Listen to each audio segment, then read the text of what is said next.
Hey guys, Joel here, GreyWolf TV. We are back with the next episode of Fringe. I'm not sure whether to do too much of a recap on a lot of these episodes because they are kind of standalone episodes and we review them at the end.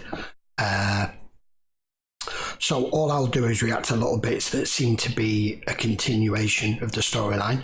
We found out a bit more about the pattern, and Broyles showed Olivia that in the previous episode, because that guy was having premonitions and he was listening in on the Ghost Network, he depicted in some of his drawings and his models and everything a few cases that they weren't even aware about in other countries that are related to the pattern.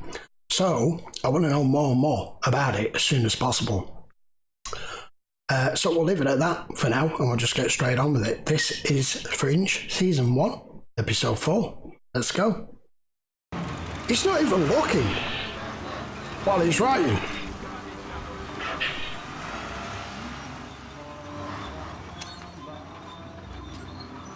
Wow, that's old. Wow! What is that? What the hell language is that? Is that like Korean or something? No. No. I had Asian studies at CUNY, thought I really missed something. Totally deadpan is that.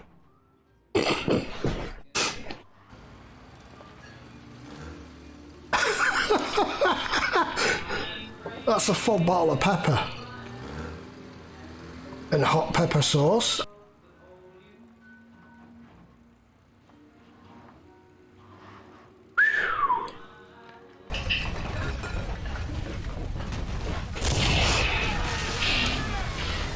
Oh! He's reacting like he knew that was going to happen. Has arrived. What's arrived? I wanted to help. I felt bad. I still feel bad about what happened to you. But the truth is, you don't need me here. That isn't the truth. It is. Things are happening here. Strange things that need investigating that connect somehow to the insane work that Walter was doing way back when. He's made it very clear that if you leave, he won't cooperate with our investigations.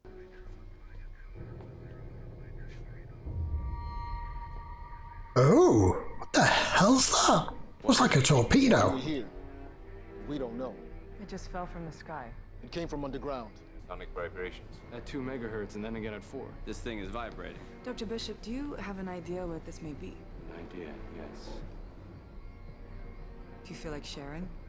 No. 1987, at Quantico. Colonel Jacobson was in charge of the investigation. Henry Jacobson. I spoke to him myself this morning. He's expecting a visit. To get this back to the lab. We can't risk transferring this to the university. We'd rather you stay. If you require my perspicacity such as it exists, then there are certain fundamental requirements, not the least of which is access to my equipment, my lab. What he found was this. A metallic cylinder, 24 inches tall, 12 inches in diameter. That's the same one. In the sky, that perhaps it was a piece of a satellite.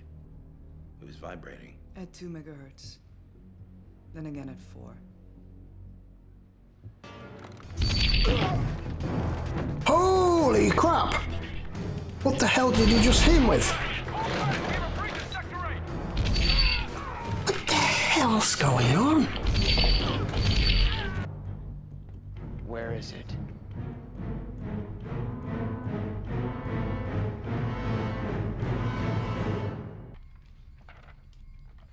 Let me ask you a question.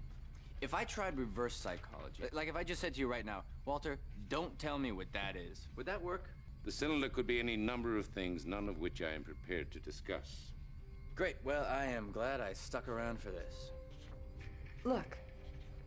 It's one of the photos from Jacobson's file. Him, remember? That's from the 80s. No. Who is he? That's the point. Olivia, you're starting to sound like Walter. See? 2 weeks ago at the hospital.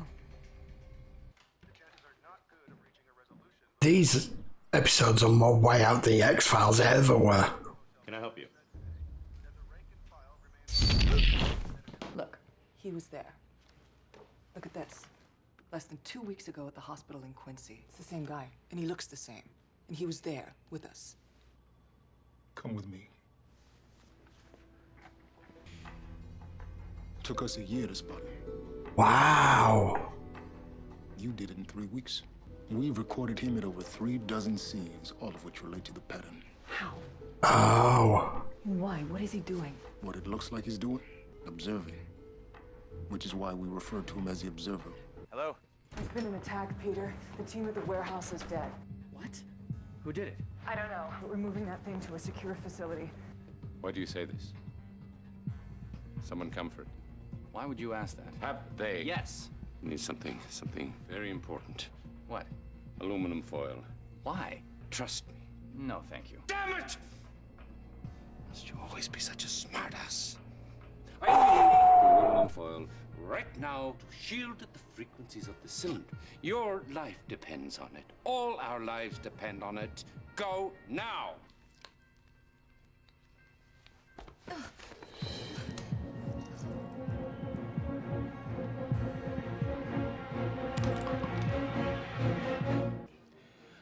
I haven't had a root beer float in 17 years. Oh. How is it? Heavenly. Thank you for hiding the beacon. I can't touch it myself. I know you have questions. Yeah. Soon you will have answers. Another 4 hours in which I must keep the cylinder from those who are trying to get it.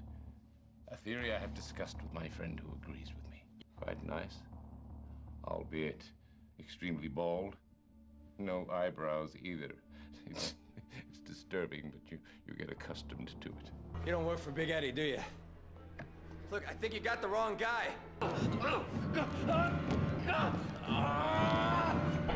Tell me where it is. I have no idea what you're talking about. I'm going to ask you some questions. Please answer honestly. But you just did tell me. Your father hid it, but you don't know where. And yes, to answer your question, when this is over, I just might kill you. This is where Walter hid it?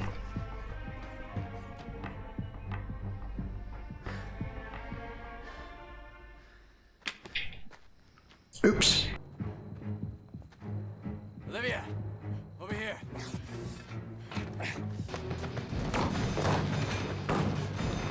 Nice shot.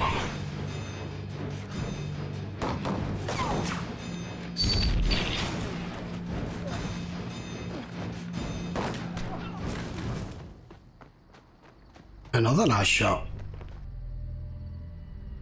Killed him.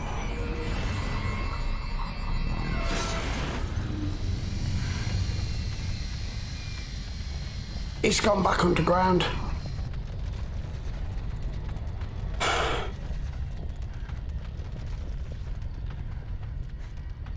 Yeah, it's tunneled down. Oh. Departure on schedule. Oh. Who the hell are you? Why is it here? Why now? Who are you? Apples, bananas, rhinoceros. I want to hold your hand. Lucy in the sky with diamonds.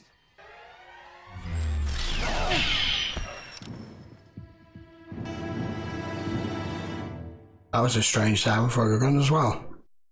I never intended to harm you. I was simply doing what was necessary to protect us all. So did we recover their cylinder? We dug out the hole, but there's no sign of it. Something happened out there tonight, Olivia. The pattern Broyles refers to. I always thought it was nonsense. Inexplicable things happen every single day. I know that it sounds insane, but the man in the woods, he knew me. And I don't know how, but he was inside my head. He knew what I was going to say before I said it. The man. Yeah. No, the other guy, the bald guy. If Walter is right, what if this is just the beginning? I think it is. Did you hear what I just said? I mean, I'm a fairly open-minded guy, but there are things happening here that I can't even begin to explain. In that case, you might want this. Your credentials have been approved. You remember the night of the accident when you were young? We were dead, Peter. You and I. Until someone grabbed me, and we were going up. We were saved, both of us, by a man that I had never met. I remember that he was bald, that he had no eyebrows. Oh, no way. Down in the snow, I recall his stare. It was as if he knew my thoughts before I did. Without speaking, he made it clear that he would need me one day. And this is it. Hello, Liv.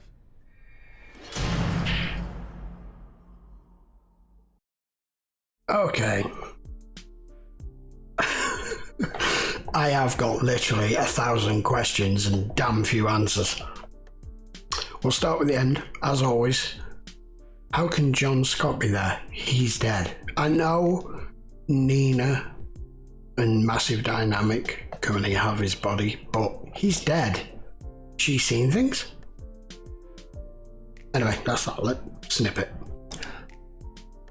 That episode was so information packed and discombobulated, for want of a better word. It flowed okay, but it's given us this cylinder that appeared back in the 80s on an army base, and then it disappeared as quickly as it turned up on them, and they never found much information out about it, apart from it vibrates at certain frequencies, and then it shot back down into the floor and there was a big explosion. This time it's turned up again. Walter seemed to know and identify what it was the minute he saw it. You saw the look in his eye. John Noble is such a fantastic actor. He conveyed that in that scene just with the look, without saying a word. That was so good. But I saw it, I spotted it. This bald guy, who the hell is he? He's spotted at all these different events just watching. He can read your thoughts.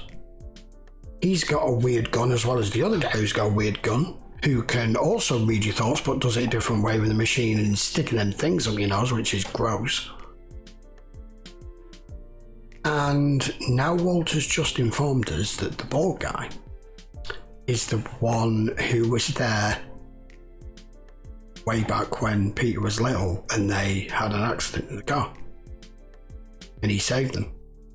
He said, I'll need your help one day, and this was the day. He needed help hiding this cylinder. Why? What for? For who? To do what? There's so many damn questions. That was a brilliant episode. I absolutely loved that. It had X-Files written all over it, but they've upped the bar way more. I don't know if the guy's human or an alien or from the future or what the hell he is. I have no idea. Confused is what I am. That wasn't really a standalone episode, was it? It gave us a lot of information, a lot of backstory. The actual cylinder and everything may have just been a one-off throwaway episode. I don't know yet. And that guy might be as well. I don't know. But they said they've been seeing him turn up at random pattern events. So I don't think that's the last we've seen of him. No massive dynamic or anything in that episode. Wow. This show has got me so hooked. It's so well written. It's so well told. The story, the episodes, they're just put together so well. And we're starting to get more and more backstory. So far we've just got a bit of backstory there of Pete and Walter. Don't know what's going on with Olivia with that John Scott thing. That's weird. Maybe it will expand further on that. I feel sorry for Astrid because Walter was doing something he felt was absolutely necessary and something he'd promised to do. And he went and injected her and knocked her out so he could get out of the lab. He could have just told her. I know she would have probably kicked up a fuss, but doing it like that, you've kind of lost your trust with Astrid now, which is a shame. I hope that doesn't stay like that. There weren't quite as many one-liners from Walter in that. There was still 2 or 3. Right, guys, that was episode 4, and it's just opened the box, hasn't it? Because we've now got way more questions that we've got answers to. They're obviously opening it up for the season, and I'm intrigued to find out what's coming. The show's just getting better at the moment.